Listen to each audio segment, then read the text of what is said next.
Good morning everyone. हम लोग 17 का द हिंदू आज देखेंगे, तो शुरू करते हैं। फर्स्ट है, आपने देखा मूसलाधार वर्षा पर आया है न्यूज़।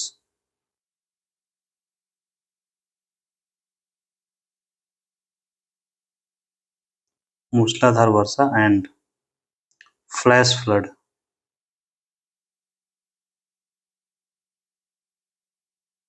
कहाँ पर? देहरादून में।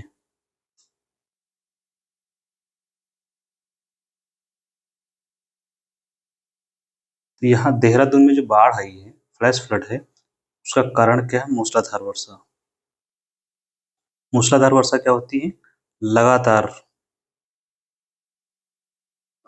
प्लस बहुत तीव्र वर्षा।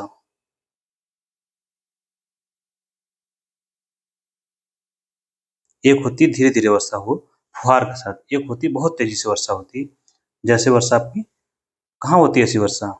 ये होती है जो आपका इक्वेटर वाला रीजन है, भूमध्य रेखीय क्षेत्र है, वहाँ होती है। तो ऐसी वर्षा जो लगातार और बहुत तेजी से होती है, और जब ऐसा होगा, तेजी से वर्षा हुई, तो जल नहीं निकल पाएगा, तो क्या हो जाएगा? जल भराव की समस्या होगी। मतलब ये जल स्तर में वृद्धि हो जाएगी।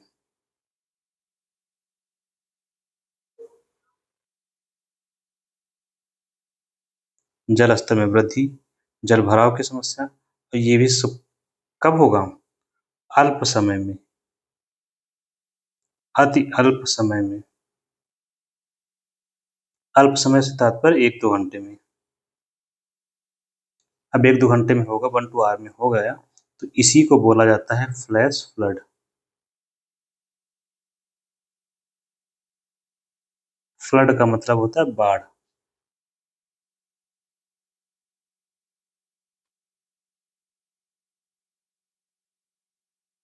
तो ये कहाँ पर है? देहरादून में आया। देहरादून में घाटी क्षेत्र है।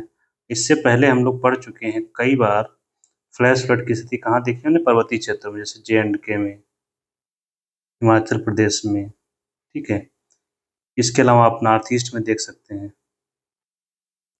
तो ये सब जब फ्लैश फ्लड आता है तो बड़े पैमाने पर जनधन हानि होती है। अब जब ये पर्वतीय क्षेत्र में विशेष रूप से जब होता है,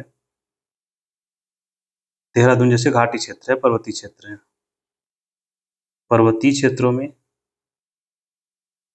और घाटी, पर्वतीय क्षेत्रों में घाटी क्षेत्र जहाँ पर, वहाँ पर जब वर्षा होती है तो अचानक बाढ़ की स्थिति बन जाती है, जिसे फ्लैश फ्लड कहा जाता है। ये तो घाटी क्षेत्र में हो गया। दूसरा होता है फ्लैश फ्लड, आप देखते हैं कहाँ पर? शहरी क्षेत्रों में। दोनों जगहों पर जो कारण है वो अलग अलग है। शहरी क्षेत्रों में क्या होता है? भारी बारिश हुई, भारी वर्षा हुई और जल निकास हो नहीं पाया,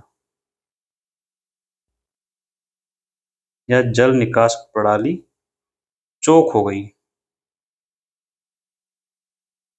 चोक होना का मतलब खराब हो गई, निकल नहीं पा रहा पानी। अब जब पानी निकास नहीं पाएगा तो बाढ़ आ जाएगी, अचानक बाढ़ की स्थिति शहरों में। तो ये शहरों में आती है बाढ़, ये हो गया फ्लैश फ्लड। तो दोनों के रीजन अलग अलग हैं। शहरी क्षेत्र में भारी वर्षा की वजह से जल निकास प्रणाली उचित नहीं होती है, जिससे जल निकास नहीं हो पाता है, उससे फ्लैश फ्लड की स्थिति उत्पन्न हो जाती है। कुछ घंटों में ही शहर क्या हो जाते हैं? जलमग्न हो जाते हैं। 1-2 मीटर तक पानी भर जाता है शहरों में। तो ये स्थिति आप देख सकते हैं, जो कहाँ देखेंगे विशेष रूप से? जो मेट्रो सिटीज़ हैं, जैसे आपका बेंगलुरु है, या आपका मुंबई। अभी आपने पंजाब गुड़गाँव में देखा, वहाँ गुरुग्राम में देख सकते हैं फिलहाल। पंजाब में तो दूसरी स्थिति थी, बाढ़। तो ये मेट्रो सिटी वाली स्थिति हुई फ्लैश फ्लड। तो दोनों के कारण अलग अलग हैं, तो दोनों के जो निदान होगा वो भी अलग होगा। क्योंकि देखिए, ये क्या है? ये एक आपदा है, डिजास्टर है, और जब डिजास्टर का मैनेजमेंट किया जाता है तो उसके लिए आपदा प्रबंधन कानून बनाया गया है। आपदा प्रबंधन कानून है, इसको बोलते हैं एनडीएमए एक्ट। कब का है? 2005 का है। इसी में प्रावधान किया गया है, 3 स्तरीय व्यवस्था की गई है। त्रिस्तरीय व्यवस्था है इसमें। त्रिस्तरीय में क्या है? एक केंद्र स्तर पर है, केंद्र स्तर पर प्राधिकरण का गठन किया गया है जिसको बोलते हैं नेशनल डिजास्टर मैनेजमेंट अथॉरिटी, और इसका अध्यक्ष होता है पीएम। राज्य स्तर पर SDMA, state disaster management authority, अध्यक्ष कौन होगा? राज्य का मुखिया कौन होता है? सीएम। और तीसरा है जिला स्तर पर, जिला स्तर पर DDMA, district disaster management authority, इसका अध्यक्ष आपका कलेक्टर या डीएम होता है। तो ये त्रिस्तरीय व्यवस्था इसमें की गई है। प्लस इसमें और क्या प्रावधान किए गए हैं? एक एनडीआरएफ का गठन किया गया है। एनडीआरएफ क्या है? डिजास्टर में ट्रेंड आपदा प्रशिक्षित बल होता है, मतलब ये आपदा में काम करने में सक्षम होते हैं। नेशनल डिजास्टर रिस्पॉन्सिव फोर्स,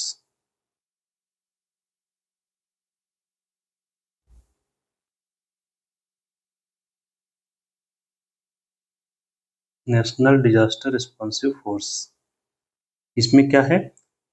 कहाँ से लोग लिए जाते हैं इसमें?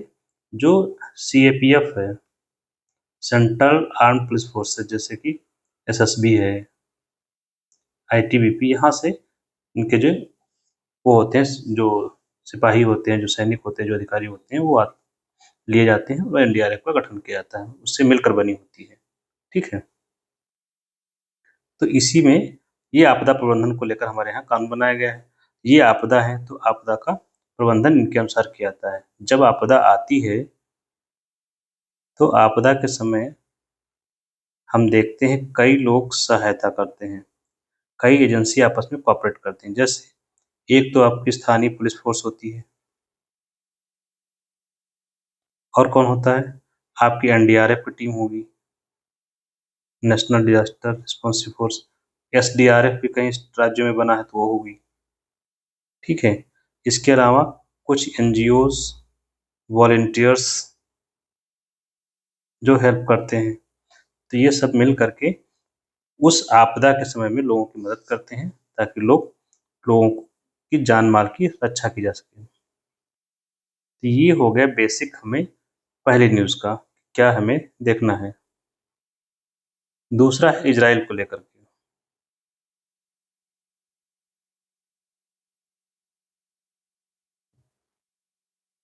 इजराइल द्वारा किया जा रहा नरसंहार, जीनोसाइड,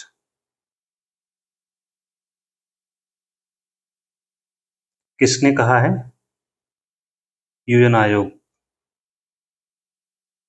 मतलब ये अभी तक क्या था, कहाँ पर किया जा रहा है? पहले तो ये घटना आपको पता होगी, आपको मालूम होगा इजराइल एक देश है वेस्ट एशिया का, वेस्ट एशियन कंट्री है, जिसकी सीमा लगती है किससे? भूमध्य सागर से।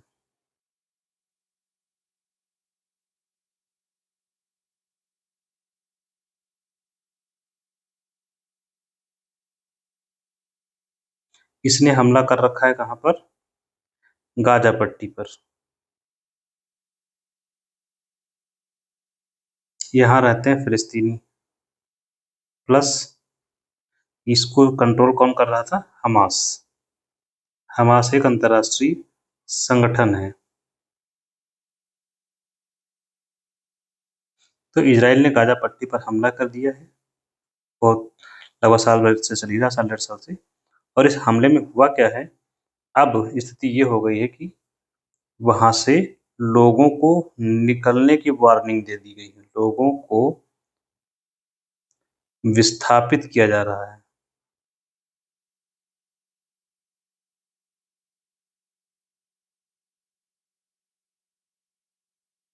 और स्वाभाविक सी बात है, लोग विस्थापित हो रहे हैं तो स्वतः तो नहीं हो रहे हैं, ये फोर्स्ड माइग्रेशन है, बलपूर्वक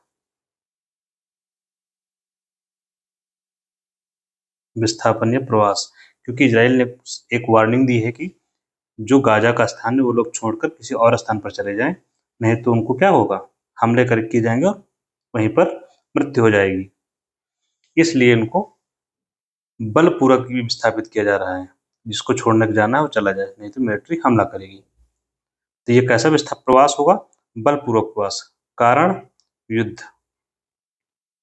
तो युद्ध भी एक कारण होता है प्रवास का। तो इस समय जो युद्ध चल रहा है उसके कारण क्या हो रहा है, प्रवास हो रहा है। और इसमें सबसे अधिक कौन प्रभावित होगा, जो सुभेद्य वर्ग है। सुभेद्य वर्ग कौन सा, सुभेद्य वर्ग है आपके बच्चे जो वहां रह रहे हैं, और सुभेद्य वर्ग है महिलाएं, और सुभेद्य वर्ग है आपके बुजुर्ग, अपंग या विकलांग लोग जो हैं, दिव्यांग लोग जो हैं, ये प्रभावित होंगे। यहाँ पर सबसे खराब स्थिति हो जाती है बच्चों की और महिलाओं की, क्योंकि महिलाओं के साथ क्या होता है, दुर्व्यवहार होता है। दुर्व्यवहार, जैसे आप यूक्रेन वाले केस में देखते हैं, वहाँ पर बहुत बड़े पैमाने पर दिख रहा है। बच्चों को क्या करते हैं, बच्चों की हत्या कर दी जाती है, बच्चों को बंदी बना के उठा ले जाते हैं, बहुत सारे ये सब चीज़ें होती हैं। और बच्चों को मरी हो गई, बच्चे मर जाते हैं, तो आगे जनरेशन ही नहीं हो पाएगी। तो ये है इजराइल के द्वारा नरसंहार जो किया जा रहा है वो। यहीं से एक और जुड़ा हुआ मुद्दा है, ये रिपोर्ट है यूएन आयोग की।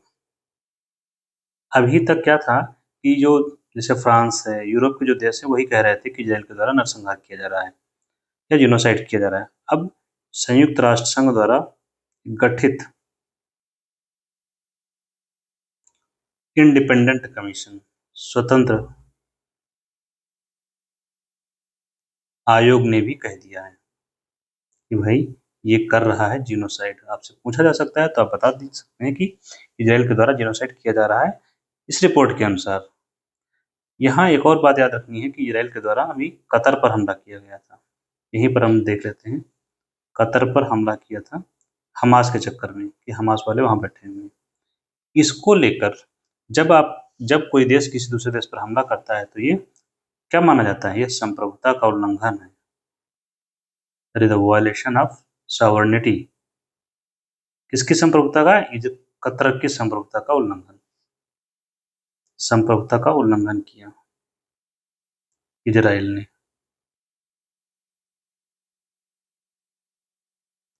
भारत ने इसका समर्थन किया, हमारे लिए ये बातें हैं, भारत ने भी कहा है।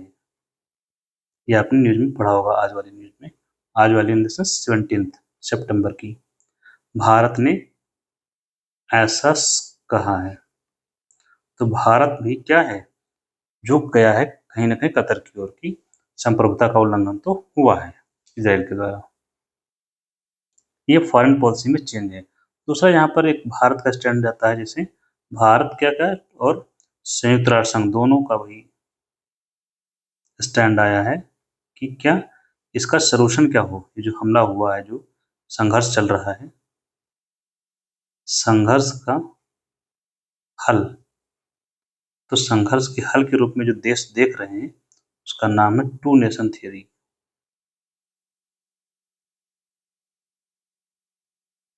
टू द्विराष्ट्र सिद्धांत। ये क्या बला है, कुछ नहीं, इसका सिर्फ इतना ही मतलब है, दो राष्ट्रों का निर्माण किया जाए, एक राष्ट्र हो इजराइल, दूसरा हो फिलिस्तीन, और दोनों को मान्यता दी जाए। जैसे कि भारत के समय भी यही बात कही जा रही थी, भारत और पाकिस्तान के लिए टू नेशन थियरी इस्तेमाल की जाती थी कि दोनों को अलग अलग राष्ट्र बना दिया जाए। तो ये इजराइल का थोड़ा सा जो मामला था वो हो गया। अब हम लोग चलते हैं और आगे।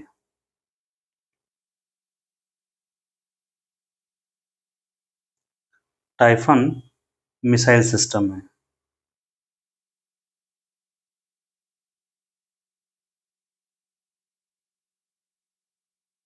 ये विकसित किया गया है, किसने विकसित किया है, अमेरिका ने।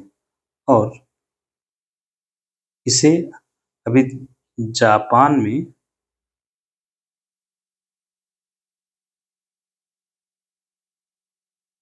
एक सैन्य अभ्यास के दौरान दिखाया गया।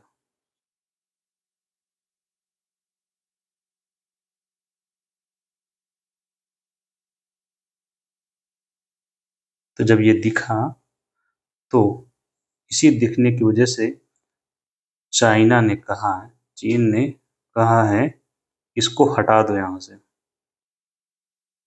इसे जापान में ना लगाया जाए कम से कम। किसी भी देश के लिए सबसे पहले क्या होती है? सुरक्षा।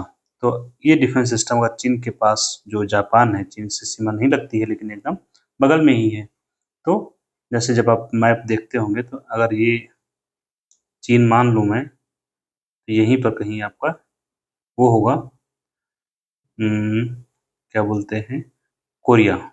ठीक है, ये मान लीजिए कोरिया है, दोनों कोरिया को इसी मान लीजिए। तो फिर यहाँ पर ऐसे ये आपका जापान वाली स्थिति है, तो यही डिफरेंस है दोनों के बीच में। यहाँ जापान सागर हो जाएगा बीच में, तो ये कितनी बहुत कम डिस्टेंस है।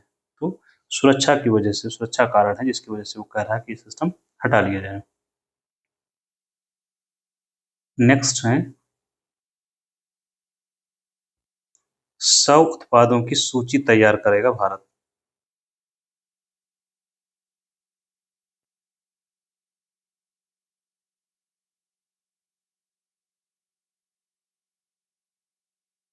न्यूज है, आपको सिर्फ समझना है। सूची बनाएंगे, क्या करेंगे, क्यों करेंगे? सूची बनाई जाएगी, 100 उत्पादों की सूची बनाएंगे। कौन से उत्पाद?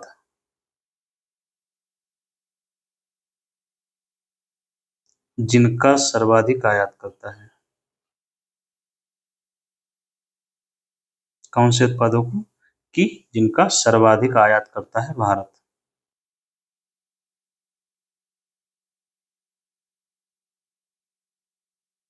और आयात भी करता हो और उसके निर्माण की क्षमता भी हो भारत में। निर्माण से तात्पर्य मैन्युफैक्चरिंग से है, विनिर्माण।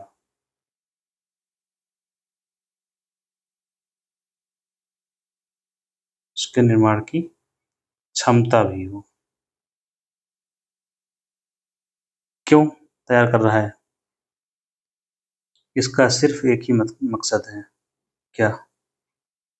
इनकी सूची बना लेंगे 100 प्रोडक्ट की जिनका हम आयात करते हैं और घर में लेकिन बना सकते हैं, लेकिन घर में बना नहीं पा रहे हैं या बना नहीं रहे हैं।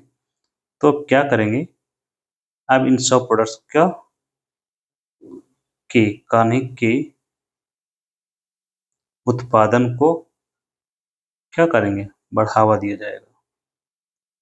अब देखिए, उत्पादन को बढ़ावा देना है, सरकार हमेशा एक ही काम करती है। ठीक है, कहीं भी आप इकोनॉमिक्स में पढ़ेंगे एक ही चीज मिलेगी, उत्पादन को बढ़ावा देना है। क्या करेंगे यहाँ पर? जब भी न्यूज में आएगा, इनको वित्तीय सहायता दी जाएगी, फाइनेंशियल असिस्टेंस। वित्तीय सहायता में क्या होगा? हो सकता है इनको इंटरेस्ट सब्सिडी दे दी जाए, या इंटरेस्ट लोन ले लो, सस्ता लोन मिल जाएगा। हो सकता है टैक्स में छूट दे दें। कुल मिला के सरकार के द्वारा एक ऐसा माहौल तैयार किया जाएगा जिससे के जो उत्पाद होंगे, 100 उत्पाद, इनके उत्पादन को बढ़ावा दिया जाएगा। जब उत्पादन बढ़ावा दिया जाएगा तो देश में उपलब्धता बढ़ेगी इसकी, और उपलब्धता बढ़ेगी तो देश वाले खरीदेंगे, हमारे लोग जो नागरिक हैं। जब ये नागरिक खरीद लेंगे तो इसका प्रभाव क्या होगा? हमारा जो आयात है वो क्या हो जाएगा? घट जाएगा। आयात घटेगा तो आज कल हम लोगों ने जो पढ़ा था उसमें क्या होगा? हमारा व्यापार घाटा क्या होगा? और कम हो जाएगा। और ये किसी भी अर्थव्यवस्था के लिए अच्छा होता है ना? हर समय इकोनॉमिक्स में कुछ बातें आपको पेट याद रखनी है। यूपीएससी में आप यूं ही सवाल लगा लेंगे, क्वेश्चन कुछ भी आता है। एक रिलीजियस कन्वर्जन को लेकर आया है।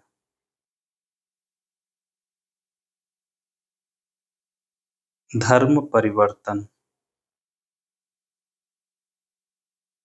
ये फर्जी हुआ है या सही हुआ है, इसका निर्णय कौन करेगा? फेक है या ओरिजिनल है? तो आपने ये अभी पढ़ा होगा पेपर में कि रिलीजियस कन्वर्जन एक्ट लाए गए हैं। Religion conversion act, conversion act कई राज्यों के द्वारा लाया गया है, जिसमें धर्म परिवर्तन को रोकने का प्रयास किया गया है। जैसे कि यूपी में है, एमपी है, छत्तीसगढ़ है, ठीक है, झारखंड में भी लाया गया है, ये लाए गए हैं। तो freedom of religious conversion act लाया गया है। इसी में धर्म परिवर्तन किया जाता है। होता क्या है कि शादी के उद्देश्य से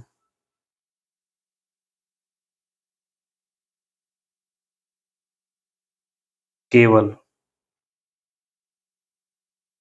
लोग क्या कर रहे हैं, धर्म परिवर्तन, कि शादी कर लें, इसलिए धर्म परिवर्तन किया जा रहा है। तो ये ऐसे धर्म परिवर्तन को क्या कर दिया गया, अवैध माना जाता था। उसी पर सुप्रीम कोर्ट ने टिप्पणी की है कि जब इनका धर्म परिवर्तन हो तो इसको चेक किया जाएगा ठीक हुआ है कि नहीं हुआ है। ये तो ये हो गया। संवैधानिक इसका उपबंध जब देखेंगे,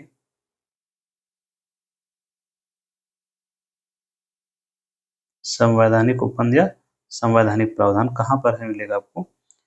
एक एक आपका फंडामेंटल राइट है, धार्मिक स्वतंत्रता का अधिकार।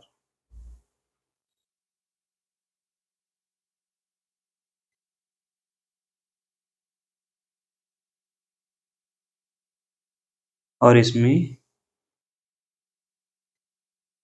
इसका उल्लेख है अनुच्छेद 25 से 28 के बीच में। अनुच्छेद 25 कहता है, कुछ अधिकार देता है आपको, किस चीज के, धर्म के बारे में। जैसे you have the right to propagation, मतलब आपको अपने धर्म के प्रचार की स्वतंत्रता है।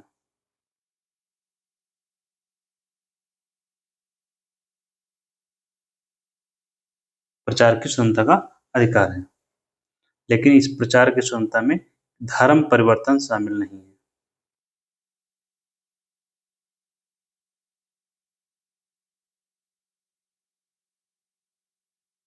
ठीक है, राइट टू प्रोपेगेशन है। इसके अलावा right to profess,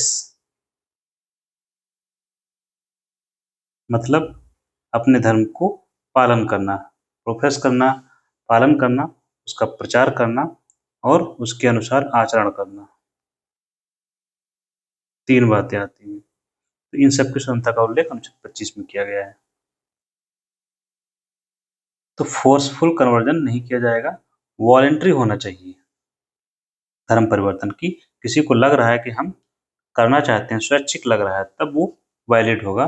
forceful conversion valid नहीं होगा। नेक्स्ट क्या है, 6 या 7, ड्रग स्मगलिंग।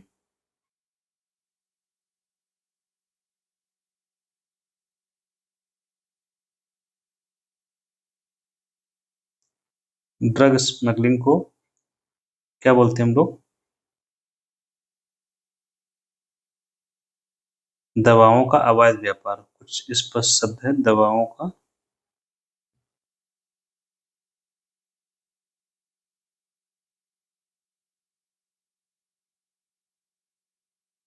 अभी यहाँ पर न्यूज में इसलिए है, अवैध व्यापार का जो तरीका है उसमें ड्रोन का इस्तेमाल किया जा रहा है।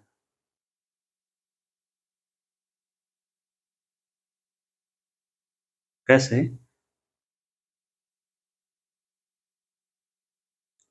ड्रोन सीमा के आर पार, सीमा के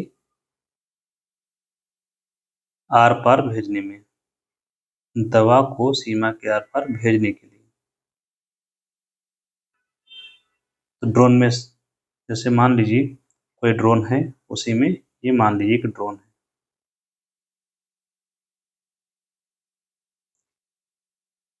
अब इसी में सामान अंदर भर दिया गया 5-10 किलो, और इसको ये सीमा मान लीजिए, इसको मान लीजिए पाकिस्तान, मान लीजिए भारत। तो इसमें लादा और इधर भेज दिया। यहाँ जो बंदा खड़ा होगा वो सामान ड्रोन उतरेगा और लेके यहाँ पर स्मगलिंग जो भी करना वो कर देगा। तो फोर्सेज नीचे देख रही होती है, ये पता लगता ऊपर से निकल गया और सामान भी इनका डिलीवर हो गया। ये हो गया आपका ड्रोन।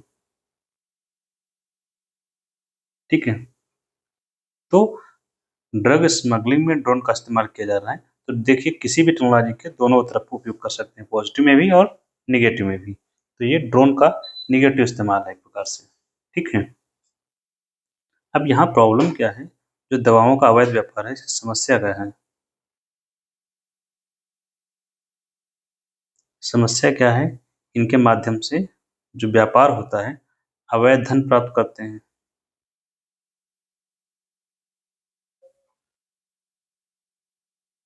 जो स्मगलर्स होते हैं, और जब इनको अवैध धन मिलता है तो ये कहाँ यूज होता है?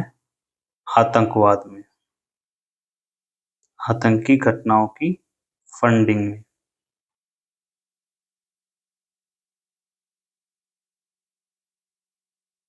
अब इससे इनको फंड मिल गया, तब ये इसी से क्या खरीदेंगे? हथियार खरीद लेंगे।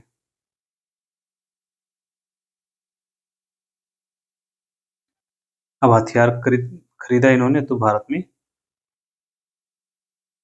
आतंकवाद को बढ़ावा, और जब ये आतंकवाद को बढ़ावा होता है तो आंतरिक सुरक्षा को खतरा है।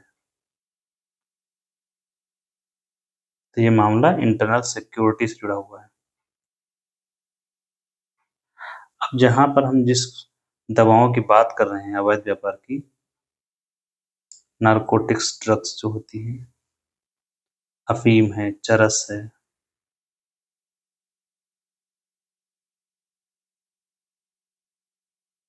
आदि, तो भारत में जो ये अफगानिस्तान और पाकिस्तान का इलाका है,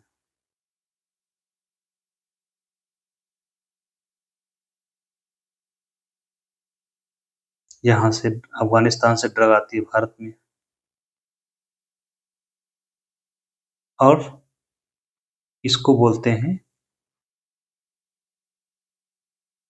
गोल्डन क्रिसेंट,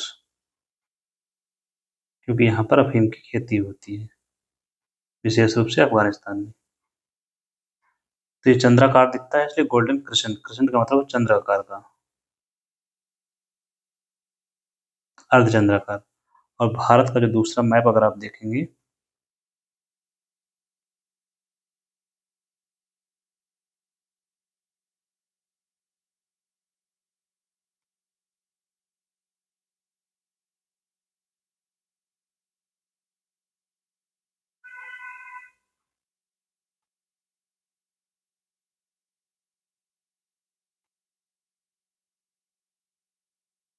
ये अगर मैप मान लिया जाए तो ये अफगानिस्तान का इलाका है,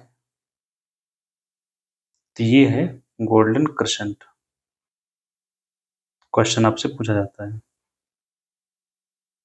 यहाँ पर होती है अफीम की खेती, प्लस यहाँ पर है गोल्डन ट्रायंगल, जहाँ पर आपका जो लाओस है,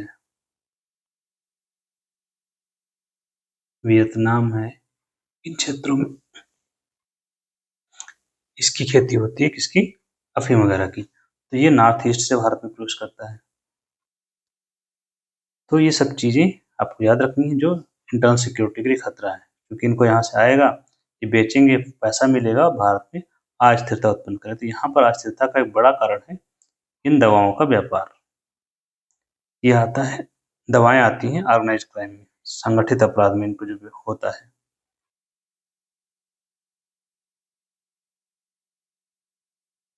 ठीक है, इसी के साथ हम लोग खत्म करते हैं। Thank you.